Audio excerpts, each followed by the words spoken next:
संपूर्ण देवता और ऋषि तुरंत मेरी शरण में आ गए। उन सब ने अत्यंत व्याकुल होकर मस्तक झुकाकर दोनों हाथ जोड़कर मुझे प्रणाम किया और मेरी स्तुति करके वो दुख निवेदन किया। वो सुनकर मैं भगवान शिव का स्मरण करके उसके हेतु का भली भांति विचार करे तीनों लोकों की रक्षा के लिए विनीत भाव से वहां पर पहुंचा।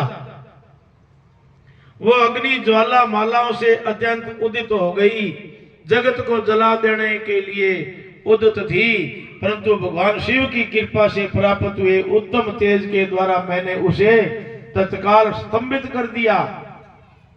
मुनि, त्रिलोकी को दग्ध करने की इच्छा रखने वाली उस क्रोध में अग्नि को मैंने एक ऐसे घोड़े के रूप में परिणित कर दिया जिसके मुख से सौम्य ज्वाला प्रकट हो गई।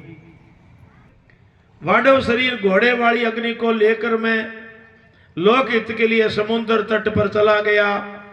मुझे आया देखकर समुद्र एक दिव्य पुरुष का रूप धारण करके हाथ जोड़े हुए मेरे पास आया। मुझ संपूर्ण लोकों के पिता में की भली भांति विधिवत स्तुति वंदना करके सिंधु ने मुझसे प्रसन्नता पूर्वक कहा, क्या कहा सागर ने? सर्वेश्वर ब्राह्मण, आप यहां किस लिए आए हो? मुझे अपना सेवक समझ इस बात को प्रीति पूर्वक बताओ। तो सागर की बात सुनकर भगवान शंकर का स्मरण करके लोकहित का ध्यान रखते हुए मैंने उसे प्रसन्नता पूर्वक कहा, कहे भाई समुद्र, तू बड़ा बुद्धिमान और संपूर्ण लोकों के हितकारी हो, तो मैं शिव की इच्छा से प्रेरित होकर हार्दिक प्रीति पूर्वक तुमसे कह रहा हूं कि ये भगवान महेश्वर का क्रोध है जो महान शक्तिशाली अश्व के रूप में यहां आया है। तो ये कामदेव को दग्ध करके तुरंत ही संपूर्ण जगत को भस्म करने के लिए उद्यत हो गया था। यह देखकर पीड़ित हुए देवताओं की प्रार्थना से मैं शंकर की इच्छा वश वहां गया और इस अग्नि को स्तंभित किया। फिर इसने घोड़े का रूप धारण कर लिया और इसे लेकर मैं यहां आया हूं। जलाधार, मैं जगत पर दया करके तुम्हें यह आदेश देता हूं कि इस महेश्वर के क्रोध को, जो बड़वा का रूप धारण करके मुख से ज्वाला प्रकट करता हुआ खड़ा है ना, तुम प्रलय काल पर्यंत धारण किए रहो। सरित पते, जब मैं यहां आकर वास करूंगा तब तुम भगवान शंकर के इस अद्भुत क्रोध को छोड़ देना, तो तुम्हारा जल ही प्रतिदिन इसका भोजन होगा।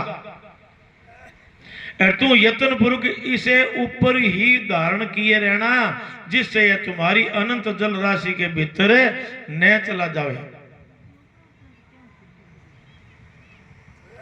तो ब्रह्मा जी कहने लग गया, नारद, मेरा ऐसा कहने पर समुद्र ने रुद्र की क्रोध अग्नि रूप बड़वा नल को धारण करना स्वीकार कर लिया, जो दो दूसरों के लिए असंभव था।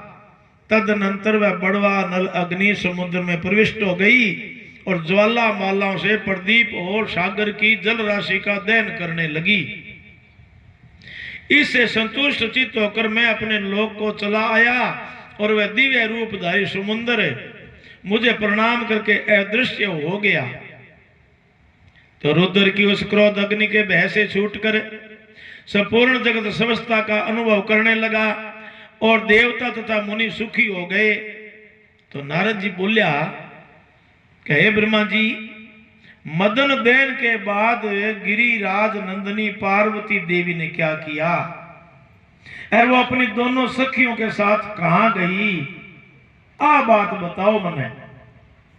तो ब्रह्मा जी कहने लगे, नारद,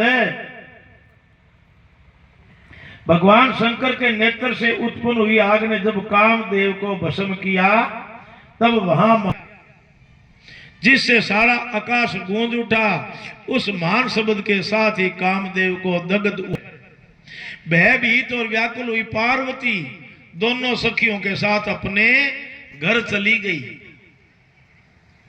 तो उस शब्द से परिवार सहित हिमवान भी बड़े अचंभे में पड़ गए और वहां गई हुई अपनी पुत्री का